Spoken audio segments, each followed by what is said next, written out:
Bismillahirrahmanirrahim. Assalamualaikum warahmatullahi wabarakatuh. Ketemu lagi dengan saya Ayu Wirawati di perkuliahan farmakognosi.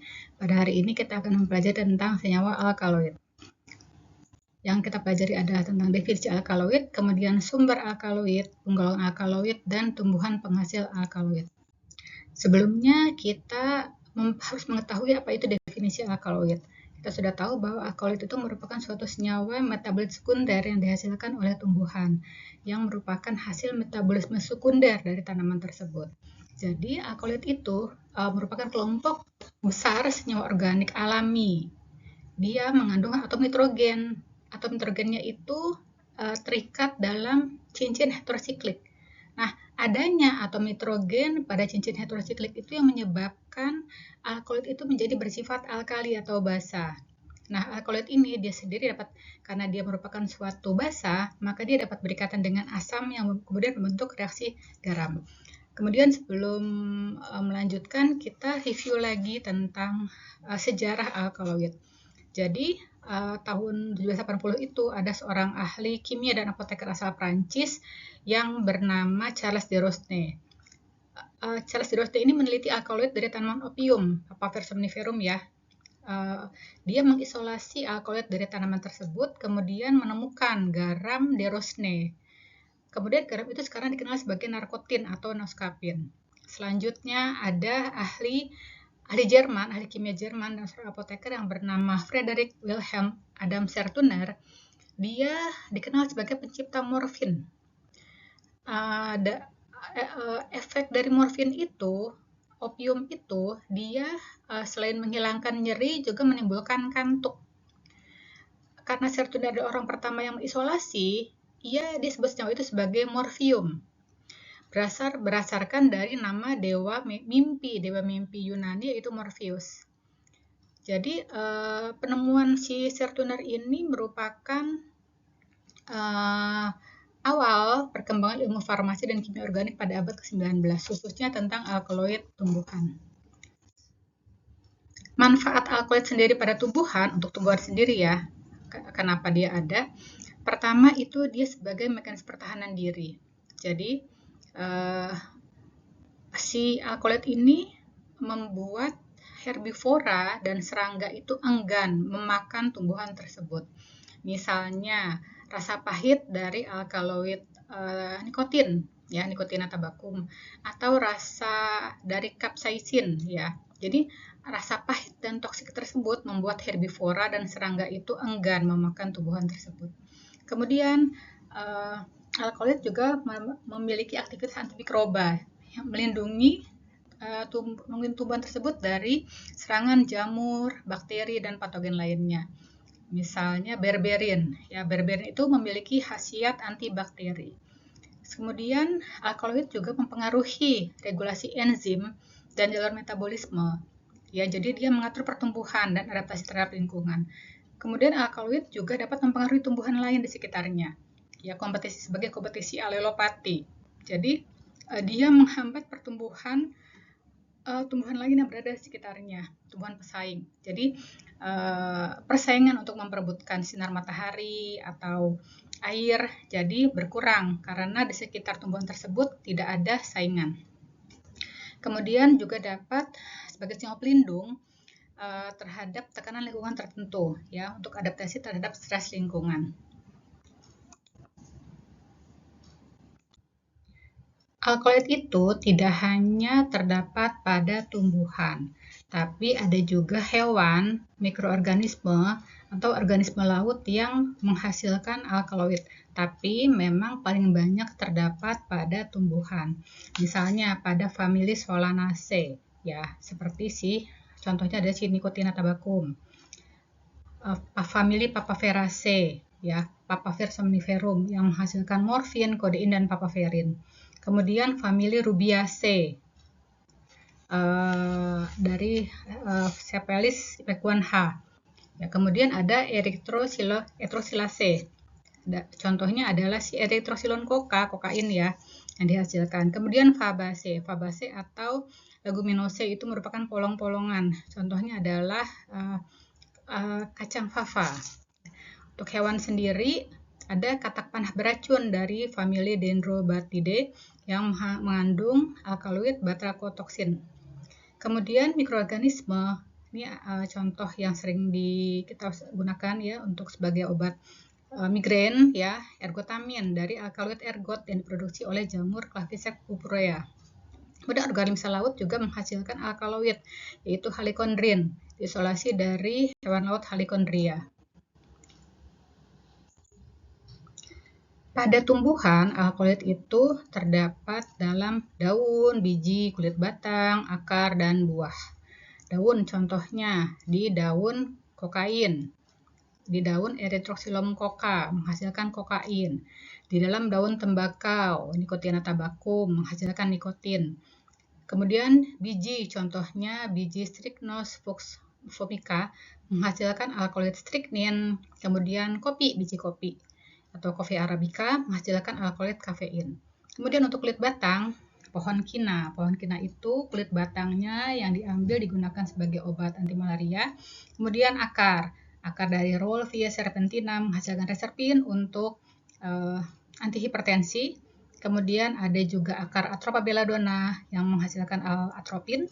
Kemudian ada buah cabai penghasil capsaicin. Penggolongan alkaloid. Jadi alkaloid ini ada bermacam-macam penggolongannya. Ya, ada yang berdasarkan biosintesis asam aminonya. Karena kita tahu bahwa alkaloid itu mengandung nitrogen. Nitrogen itu umumnya berasal dari amina, ya, dari senyawa asam amino. Nah, jadi ada 3 penggolongan alkaloid berdasarkan biosintesis asam aminonya. Pertama adalah alkaloid sejati. Alkaloid ini diperoleh dari asam amino, fenilalanin, tirosin, ornitin, histidin, lisin.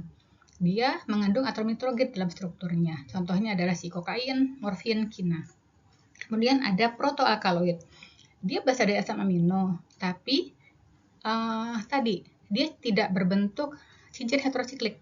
Ya, dia bisa berupa asiklik, ya, bisa berupa asiklik atau kemudian dari prekursor utamanya ada triptofan, tirosin. Contohnya adalah si efedrin, yohimbin, meskalin. Kemudian ada pseudoalkaloid. Dia mengandung nitrogen, tapi tidak diturunkan dari prekursor asam amino. Ya, jadi beda dengan alkaloid sejati dan protoalkaloid. Contohnya adalah si capsaicin, kafein, theobromin, untuk contoh senyawa pseudoalkaloid. Nah, kalau berdasarkan struktur kimia, tadi ya, sempat disebutkan juga bahwa alkaloid itu ada yang berbentuk siklik, ada yang berbentuk asiklik. Kita bisa lihat, yang siklik, terlihat ya, ini adalah dia berupa siklik. Nitrogennya ada pada cincin siklik seperti ini. Ya, bisa kita lihat siklik ya, nikotin dan kafein. Asiklik ini terlihat memang seperti ada sikliknya di sini, tapi sebenarnya dia cincin atom nitrogennya tidak terikat pada cincin sikliknya ini.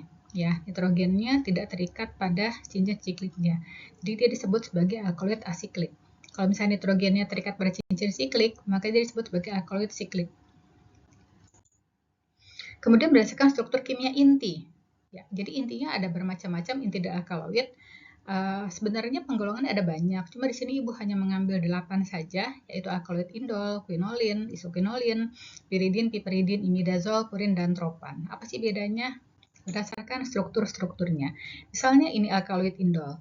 Alkaloid indol ini dia memiliki cincin aromatik dari cincin benzen ya, menyatu dengan cincin pirol. Struktur ini disebut sebagai cincin indol ya. Alkaloid ini berasal dari asam amino triptofan. Biosintesisnya dimulai dari modifikasi cincin indol, ya. Kemudian dari triptofan diikuti dengan reaksi kimia sehingga menghasilkan struktur indol spesifik ini. Contohnya adalah reserpin dari Rauwolfia serpentina, kemudian vincristin dan vinblastin dari Cataratus roseus, ergotamin, echmalin, dan strychnine. Ya, strukturnya adalah alkaloid indol semuanya memiliki struktur cincin indol seperti ini. Kemudian untuk alkaloid quinolin, dia strukturnya adalah cincin aromatik, ya, cincin aromatik dengan 2 cincin yang menyatu, 2 cincin seperti ini yang menyatu. ya aromatik ya. Ada ikatan rangkapnya.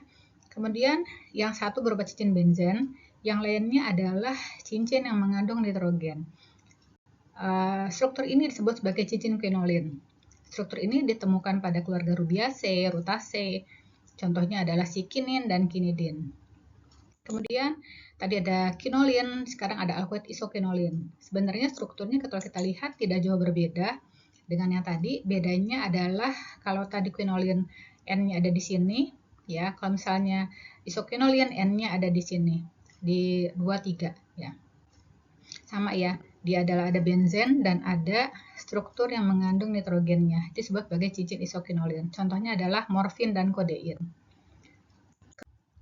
Berikutnya ada alkaloid piridin. Alkaloid piridin ini, klub alkaloid mengandung cincin piridin, yaitu cincin aromatik, ya, yang 6 anggota dengan 1 atom nitrogen. Aromatik artinya dia memiliki ikatan rangkap seperti ini dan ada 1 atom nitrogen. Alkaloid piridin ini bersifat basa lemah. Perhatikan ya, di sini cincin aromatik ada ikatan rangkapnya si piridin. Nanti kita bandingkan dengan alkaloid yang sudah ini, ya, si piperidin, dia tidak aromatik, tidak memiliki ikatan rangkap. Di sini dia piperidin, cincinnya adalah aromatik, ya, bersifat basa lemah. Contohnya adalah nikotin, anabasin, arekolin, dan kolin. Kemudian berikutnya adalah piperidin, bisa dibandingkan dengan tadi, ya, piperidin dia ada ikatan rangkapnya yang bersifat aromatik. Kalau piperidin dia heterosiklik, tapi non aromatik, cincin, tapi tidak ada ikatan rangkapnya. Ya sama, ada 5 atom karbon dan 1 atom nitrogen. Piperidin ini bersifat lebih basa daripada si piridin yang tadi. Ya, contohnya adalah si piperin, ya, piperin, obelin, peleterin. Kemudian berikutnya ada alkaloid imidazol. Contoh imidazol ini adalah struktur 5 anggota dengan 2 atom N atau disebut juga sebagai cincin imidazol. Contoh dari alkaloid imidazol adalah si pilokarpin, ya, untuk glaukoma. Kemudian berikutnya adalah alkaloid purin. Purin ini contohnya adalah si kafein, teobromin, teofilin, ya, di alkaloid purin. Dia berupa 2 cincin heterosiklik yang terikat, ya. Yang satu adalah cincin pirimidin, yang satu adalah cincin imidazol. Yang keduanya ini disebut sebagai cincin purin, ya. Contohnya adalah tadi kafein, teobromin, dan teofilin. Kemudian ada alkaloid tropan, strukturnya adalah heterosiklik. Dia memiliki 2 cincin yang menyatu dengan 1 atom nitrogen. Berupa suatu cincin tropan di sini ya. Jadi contohnya adalah dari keluarga Solanaceae seperti Cibeladona atau Atropobelladona atau Datura stromonium, ya, atau tanaman Erythrochelon coca, ya, dihasilkan oleh si atropin, skopolamin, dan kokain. Tadi alkaloid dalam fungsi alkaloid dalam tanamannya. Sekarang dalam bidang farmasi untuk apa aja sih? Yang paling umum, yang paling terkenal adalah si analgetika morfin, ya, Papaver somniferum, ya. Jadi dia merupakan suatu analgetika kuat si morfin ini, ya, dari Papaver somniferum. Kemudian ada reserpin dari Rauwolfia serpentina. Ini Rauwolfia serpentina menghasilkan reserpin untuk antihipertensi, ya, gangguan kardiovaskuler. Kemudian ada pilokarpin, ya, dari Pilocarpus pinnatifolius, ya. Jadi dia untuk pengobatan glaukoma.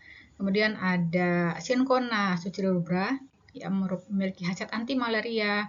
Yang diambil adalah si kulit batangnya. Ada juga si Cataratus roseus menghasilkan senyawa anti kanker yaitu vincristin dan vinblastin. Kemudian untuk saluran pencernafasan, ephedrine, ya, yang sering sekali digunakan untuk nasal dekongestan, ya, dari Ephedra sinica. Ini bukan semua alkaloid manfaat alkaloid di bidang farmasi, ya. Masih banyak lagi pemanfaatan alkaloid di bidang farmasi yang lainnya. Tumbuhan penghasil alkaloid, ya. Ini juga bukan hanya yang ada di sini saja tumbuhan yang mengandung alkaloid, masih banyak lagi tumbuhan lain mengandung alkaloid ya. Tapi yang terkenal adalah ini reserpin dari Rauwillia serpentina sebagai antihipertensi, kemudian vincristine dan vinblastine dari Cataratus roseus sebagai kemoterapi kanker, kemudian psilocybin dari psilocybin ya sebagai efek halusinogen, kemudian ada ergotamin dari Claviceps purpurea sebagai pengobatan migrain, kemudian ada strychnine dari Strychnos nux vomica ya sebagai pestisida. Kemudian ada morfin, kodein, papaverin yang kesemuanya berasal dari tanaman yang sama itu Papaver somniferum yang memiliki khasiat yang berbeda-beda. Morfinnya sebagai analgetik kuat, kodeinnya sebagai antitusif, dan papaverinnya sebagai antispasmodik. Kemudian ada alkaloid emetin dari Cephalus ipecacuanha sebagai emetik. Kemudian ada nikotin dari Nicotina tabacum sebagai stimulan SSP. Piperin dari Piper nigrum, stimulan saluran cerna ya sebagai antiflatulen ya. Kemudian ephedrin dari Atropa belladonna untuk melebarkan pupil, bisa juga sebagai asal dekongestan. Kemudian ada pilokarpin dari Pilocarpus pinnatifolius ya sebagai pengobatan glaukoma. Kemudian ada kokain dari erythroxylon coca sebagai anestesi lokal. Oke, demikianlah materi tentang alkaloid. Terima kasih atas perhatiannya. Wassalamualaikum warahmatullahi wabarakatuh.